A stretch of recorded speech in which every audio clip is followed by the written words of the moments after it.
AI and Atman, Exploring Consciousness in an Age of Artificial Intelligence. Introduction. As artificial intelligence grows increasingly sophisticated, writing poetry, composing music, diagnosing disease, and engaging in human-like conversation, it provokes a profound question that sits at the intersection of science, philosophy, and spirituality.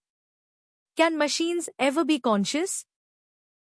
While modern AI research approaches this question through computation and neuroscience-inspired models, Vedic philosophy offers a radically different lens, one that distinguishes intelligence from consciousness itself.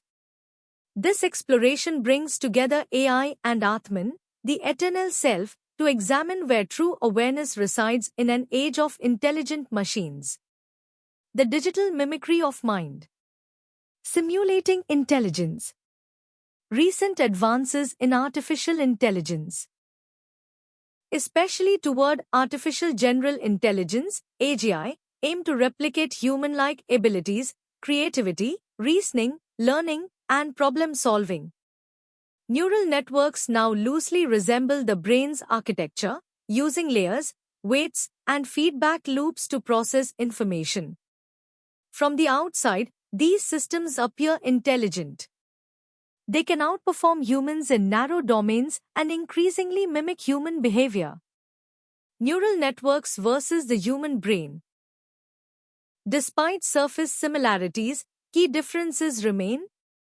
The human brain is a living, bioelectrochemical system shaped by evolution, emotion, embodiment, and lived experience.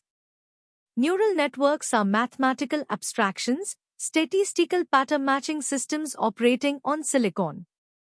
The resemblance is functional, not existential.